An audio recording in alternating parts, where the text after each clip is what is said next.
Thank you. Good morning.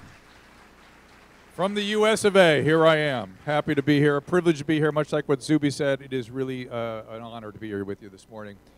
And so part of my career was spent working in a psychiatric hospital. I got very interested. Is it working okay? You hear me okay? Okay. Very interested in human behavior, very interested in the human experience, and boy, COVID was an astonishing, bewildering experience for me that to this day I'm still trying to make sense of. But the one, this speech is going to be about the truth, and about propaganda, and about censorship, and about the future, and about you all moving things forward. We're all here today to give you the inspiration and the knowledge that things are moving. Things are moving along. Truth matters, and the truth will come. Now, my story here was, I was going along doing my thing, practicing medicine, doing a lot of television, and all of a sudden this thing happened. And I started speaking up against it, saying, look, panic cannot make things better. Panic is only going to make things worse, so calm down, everybody. My thought at the time was, this is the press doing their thing.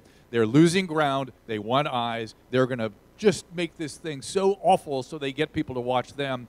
I never dreamed that the governments were involved with this, particularly not the US government, nor the Canadian government for that matter, but lo and behold, thanks to the Twitter files and many other sources of information, I was wrong.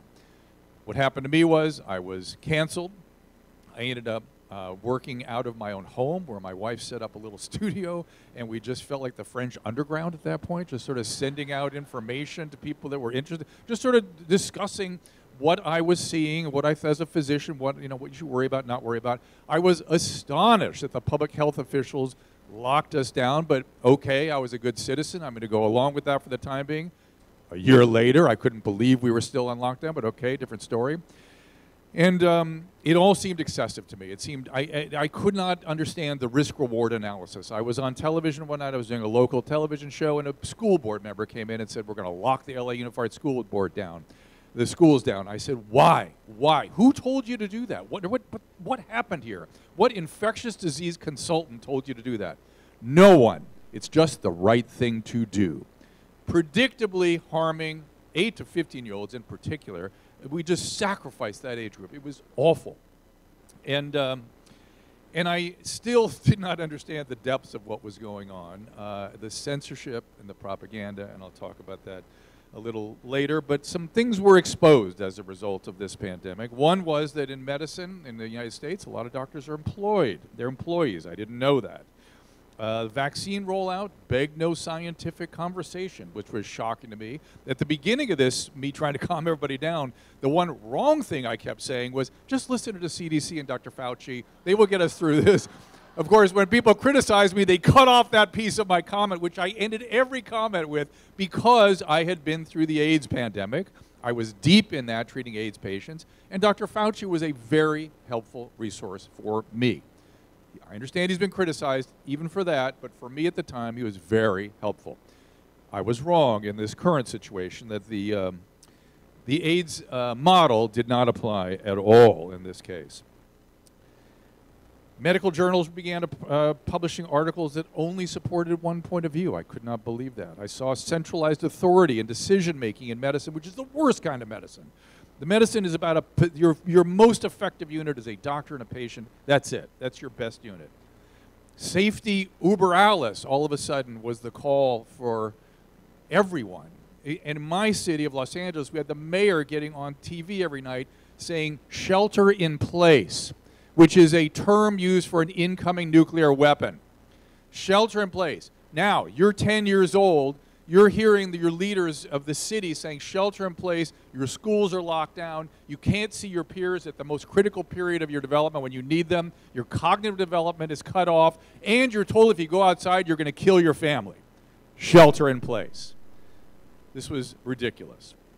And now we have Dr. Francis Collin, was the director of the NIH, saying this in the decision-making that was going on at the time. If you're a public person, you're trying to make a decision, you have this very narrow view of what the right decision is, and that is something that will save a life. Doesn't matter what else happens, you attach zero value my emphasis, to whether this is actually totally disruptive to people's lives, ruins the economy, and has many kids kept out of school in a way from which they will never quite recover. Zero risk-reward considerations. That is the opposite of how medicine is practiced. And I noticed at the time no public health efforts to educate patients on how to treat the illness when you get it. Monoclonal antibodies was never discussed. These things that were highly effective. And of course we had sort of what's called science opinion on the loose. When the New York Times editorial boards is demanding more lockdowns. We have Pandemic Inc. underway. We have armies of people trained in responding to a pandemic, a hammer looking for a nail.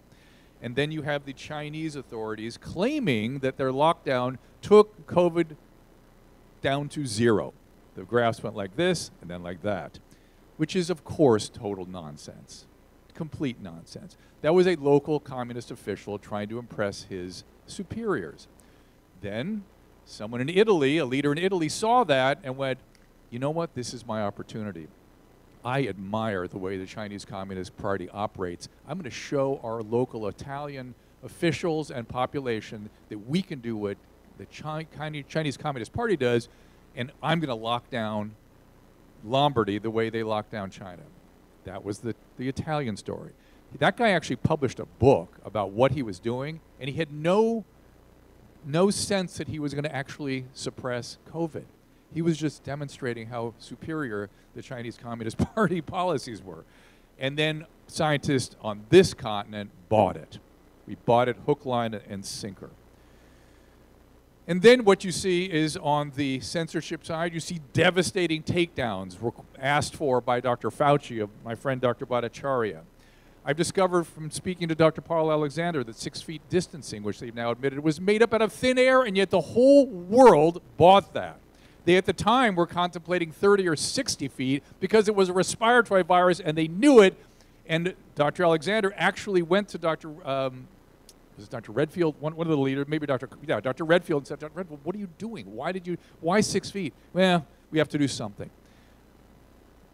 When I was training residents, which I did for many years, the one thing that I would absolutely destroy them for is if I asked them for an explanation of why they made a particular decision, if they said I had to do something, that was the only truly unacceptable answer. That's how you harm patients. I have to do something. So what was this? What was happening and why? So is it okay if I move? Anybody with a camera? We good? Okay.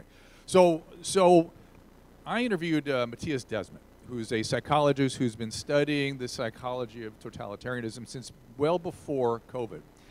And he taught me that this has been going on for a long time, and that about 10% of the population sees it for the BS that it is. And about 20% becomes totally hypnotized, completely brainwashed. And the rest, the 70% in the middle, are just trying to go along to get along. They're just trying to stay out of trouble. That seems to be a repetitive pattern. We certainly saw it underway in the case of this pandemic. And the question becomes, how do we improve the behavior of that 70%? And how do we expand that 10% that sees it for what it is? Now, his theory is that you live with integrity, listen to your instincts. I'm not sure I can sell that to everybody. We know that humans are prone to this, right? We know the bystander effect. People tend to look around for other people to determine what action to take in a crowd. We have, of course, the Milgram experiment, where people, if there's an authority there, will actually electrocute somebody to death. And we have the Stanford prison experience. One of my awakening moments in this whole thing was me going to my hospital, where I've been attending for 40 years. I was actually trying to get the vaccine. I wanted to volunteer in the COVID tent, so-called, and it was early in the Alpha Delta wave. And I was sitting outside a glass window trying to get into the hospital, all locked down, you're not allowed in or out.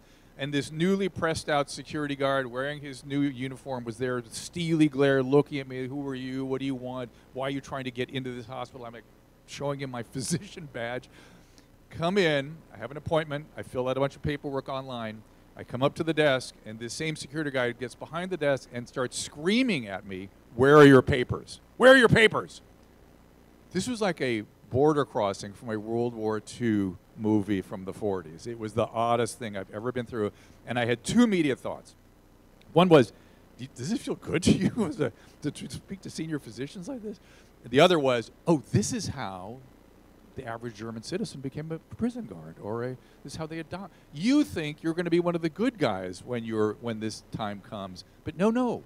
You all, that 70%, or certainly that 20%, and our government officials quickly jumped to the other side, the side that they should be ashamed of, they should be apologizing for. They should be wondering how this happened to them and how we prevent it next time. And one of the theories that Dr. Matthias Desmet put forward is that there was a decline in religion right at the time when there was an increase in narcissism. And religion helped kind of keep certain things in check. For instance, envy. Envy and empathic failure are the two big liabilities of narcissism. And we certainly have had more narcissism. I mean, that trend is I've written a book about it. I mean, it just is. We all have some of those traits now, and it's sort of, it's common. And it's either, I don't pass judgment. It's either good nor bad. It has liabilities. And the liability, again, envy and empathic failure. The thought is that narcissistic injuries in childhood, certainly in our country with the destroyed families and the abuse and the abandonment and the neglect and the drug abuse, there's just so much that adds to those injuries of childhood that creates narcissism. Two psychologists, Thomas Pappas and Rachel Morin, she's actually Canadian, they discussed an external locus of control. When things happen to you, you feel like the world is out there, things that just happen to me, I have no internal sense of how I control my world. It's all out there happening to me. And you end up with something called narcissistic rage. And rage becomes the action of the mob. So mobs are essentially groups of narcissists getting together to express their envy and narcissistic rage. Okay? And they tend to do so through a scapegoating mechanism. They scapegoat one. And this has been, the mobs get turned up with propaganda, and there's no opportunity to turn them down if you censor. So this was actively underway, ample evidence of what was happening in our country and here, which was propaganda, stir it up, and do not allow any dissenting voice. This is the opposite of what our country was founded on, and I think yours as well. Again, that brainwash group is brought into hysteria. Joseph Goebbels himself said, propaganda must facilitate the displacement of aggression by specifying the targets for the hatred, okay? Thus their fuel. There's a famous literary critic named René Girard who developed a theory called mimetic passion and the scapegoating mechanism. Essentially, here's a quote. Those doing the scapegoating may honestly, even fervently believe their narratives, such as the epidemic in this case, of the unvaccinated endangered others.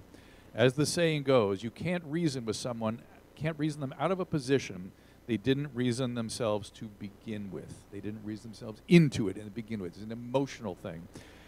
And that scapegoating mechanism it sort of prevents narcissistic rage from being acted out in each other. You find the one that is evil, sinful, dirty, all the things that were applied to the unvaccinated, frankly, and you scapegoat that other as a way of gratifying your rage, solidifying the tribe, and acting out against that other.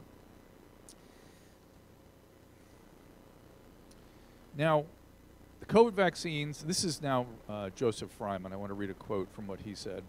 They're amongst the most widely disseminated medicines in the history of the world, yet results from the pivotal clinical trials cannot be verified by independent analysts.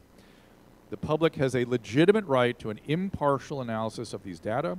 COVID vaccinations have cost taxpayers tens of billions of dollars, perhaps even rivaling the annual NIH budget for all aspects of biomedical and behavioral research.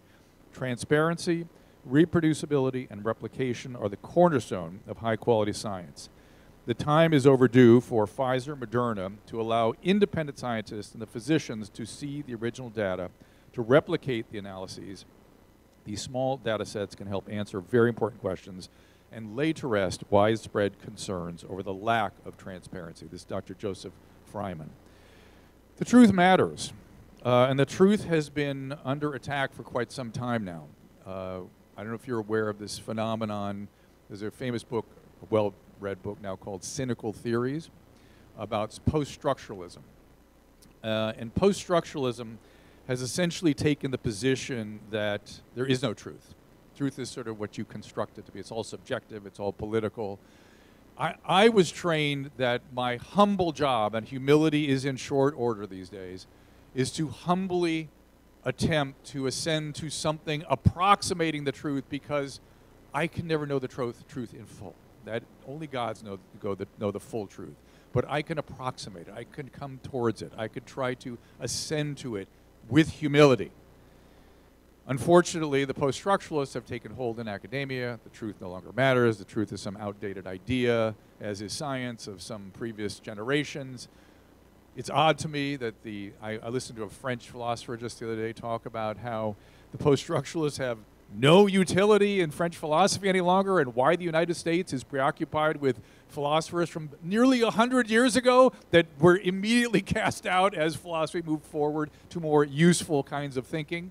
But no, we have been captured by post-structuralism, and I think Canada's been infected by it too. My friend Gad Saad up here keeps talking about post-structuralism in academia. And then people are accused of being populist along the way here. My friend Winston Marshall at the Oxford Union, in a debate with Nancy Pelosi, here he is. And this is interesting. Indeed, the current populist age is a movement against fascism. Populism, as you know, is the politics of the ordinary people against an ensconced elite. The word ensconce I added. Populism is not a threat to democracy. Populism is democracy. Why else have universal suffrage if not to keep elites in check?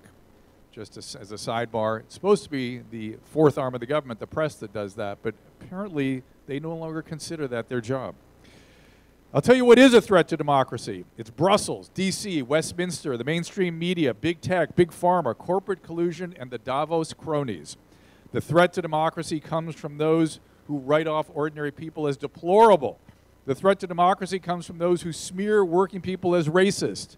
The threat to democracy comes from those who write off working people as mere populists. When I read that, I was reminded, I'm sorry for all the quotes, but I couldn't resist here, because so much of history applies to this present moment.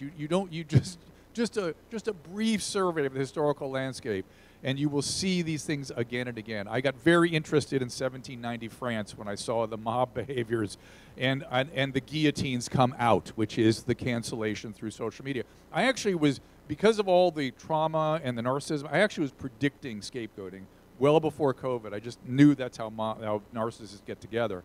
I didn't imagine, on the scale we're seeing it, I didn't imagine it would be a massive mob. I didn't imagine our government would propagandize and cancel and censor. I couldn't even conceive of it. This was a shock to me. I'm like you. I can't get over it. We have to put things in place to make sure this doesn't happen again. And what so many people... Thank you. Time is very, very limited, and we've got some great speakers coming. I'm really just here to just sort of whip up the crowd and get everybody going. But you don't have to dig deep into history to see that this all goes back to the Jacobins. They wanted a monarchical society ran by the mobs, so to speak.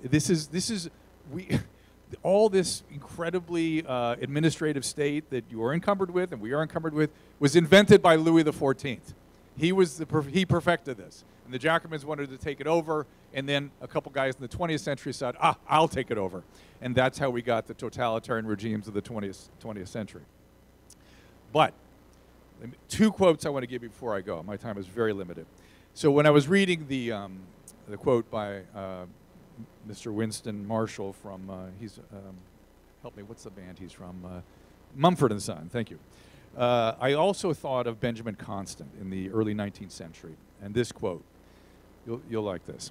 The danger of modern liberty is that absorbed in the enjoyment of our private independence and in the pursuit of our particular interest, we should surrender our right to share in political power too easily. The holders of authority are only too anxious to encourage us to do so. By the way, and again an aside, I said safety ubralis. I'll remind you that Robespierre's committee that brought the guillotines out was called the Committee for Public Safety. So when they start talking about safety, just think of that. They are so ready to spare us all sort of trouble, except those of obeying and paying. Is it not happiness? Well, leave this happiness to us, and we shall give it to you. Benjamin Constant goes on, no, sirs, we must not leave it to them.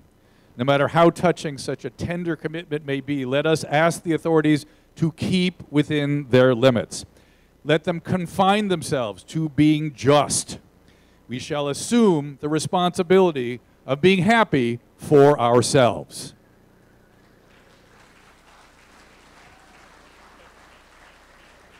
Good, we're getting them whipped up for you, Jay. This is good, Peter. So, all right, last, I want to, as I was thinking about today's event, I got a little wrapped up in French history. I am in Canada. I do want to pay tribute to the French-speaking colleagues here and compatriots. And I was reminded of a famous publication by Émile Zola. And I pulled a very quick piece out of it. I will tell you both in French and English, just again out of respect to our French-speaking colleagues. La vérité est en marche et rien ne l'arrêtera, il continue.